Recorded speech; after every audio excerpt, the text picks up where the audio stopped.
গতকালকে থেকে একটা প্রশ্ন খুবই ভাইরাল, বা ধরেন একটা বিষয় সম্পর্কে সবার জানার খুব আগ্রহ। সেটা হচ্ছে যে বিএনপির যেই শপথ গ্রহণ অনুষ্ঠান, সেখানে কারা আমন্ত্রণ পাচ্ছে? পাকিস্তানের প্রধানমন্ত্রী শাহবাজ শরীফ আমন্ত্রণ পাচ্ছে। এটা নিয়ে জাতির মধ্যে তেমন কোনো সমস্যা নাই, কিন্তু যে মাত্র শোনা গেল ভারতের প্রধানমন্ত্রী নরেন্দ্র মোদী তিনিও আমন্ত্রণ পেতে যাচ্ছেন, তখনই জাতির মধ্যে একটা অংশ তারা বলতেছে এই যে দেখো বিএনপি।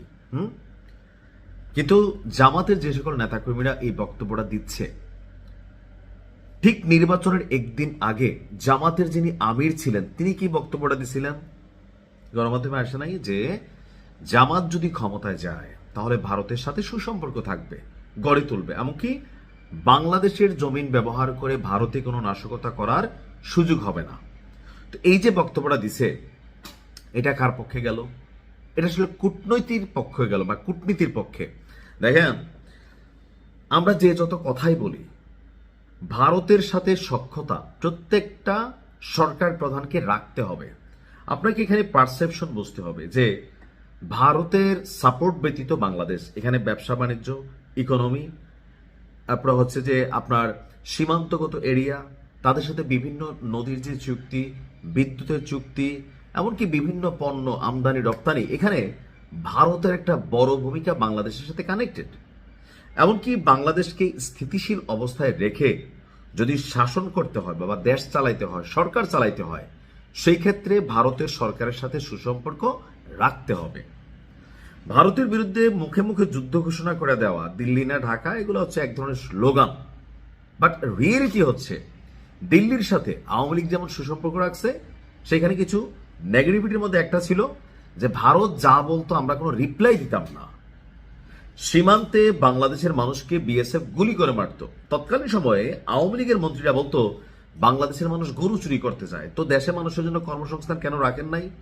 কেন গরু চুরি করতে যাইতে হইল?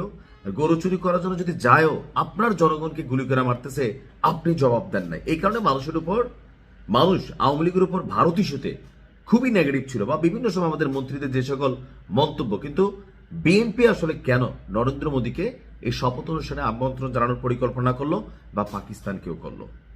এখানে শুধু নরেন্দ্র মোদী না, ভারত মানে পাকিস্তানের প্রধানমন্ত্রী শাহবাজ শরীফও আসতে পারেন। এটার জাতীয়তাবাদী দল বিএনপির আপনার নরেন্দ্র মোদীকে আমন্ত্রণ জানানোর পরিকল্পনার কথা জানিয়েছেন একজন শীর্ষ নেতা।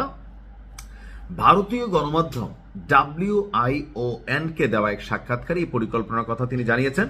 আর তিনি হচ্ছেন বিএনপির চেয়ারম্যান তারেক রহমানের পররাষ্ট্র বিষয়ক উপদেষ্টা হুমায়ুন কবির। তো ওনার বক্তব্য হচ্ছে যে অন্তর্বর্তী সরকারের আমলে দীর্ঘদিনের উত্তেজনার পর বিএনপির এই উদ্যোগকে দুই দেশের মানে স্থবির সম্পর্কে যে স্বাভাবিক সম্পর্ক, সেই স্বাভাবিক সম্পর্ককে উষ্ণতা হিসাবে ফেরার ইঙ্গিত দেখা যাচ্ছে।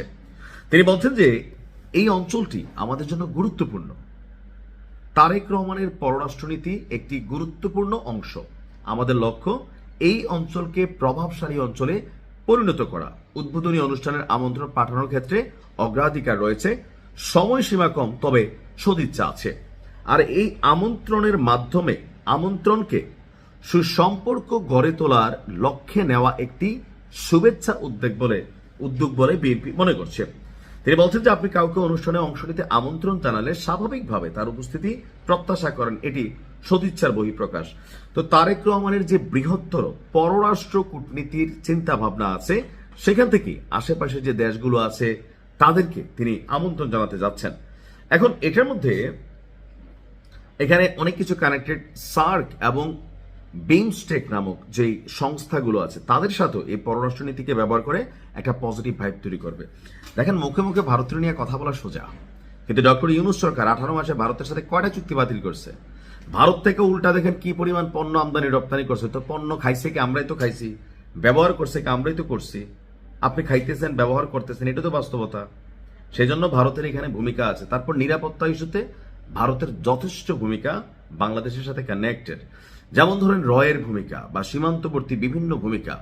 ভারত সামরিকভাবে, পারমাণবিকভাবে যতটা শক্তিশালী, তা ভারতের সামনে আমরা আসলে শিশু। তবে আমাদের পরিণত হওয়া দরকার, যুবকে যাওয়া দরকার। আমি মনে করি বিএনপি সরকারের একটা বড় শক্তি দরকার হবে বা সাপোর্ট দরকার হবে প্রতিরক্ষা খাতে বিনিয়োগ। আমরা চাই আমাদের প্রতিরক্ষা খাত শক্তিশালী হোক। এটা শক্তিশালী না হলে ভাই আপনি যতই যাই করেন আপনাকে সামনের দেশগুলো মানে প্রতিপক্ষ রাষ্ট্রগুলো পাত্তা দিবে না। তো কূটনীতিতে এটা আসবে, এটাই হচ্ছে বাংলাদেশ বা যে কোনো দেশের সিস্টেম। এখন দেখা যাক ফাইনালি কি হয়। এটা নিয়ে অনেক আন্দোলন তোড়জোড় বা ন্যারেটিভ তৈরির প্রতিষ্ঠা চলছে, কিন্তু ভারতের সাথে সুসম্পর্ক সরকারে যেই বসেন তাকে রাখতে হবে, তিনি রাখবেন, এটাই বাস্তবতা। ভালো থাকুন, আসসালামু আলাইকুম।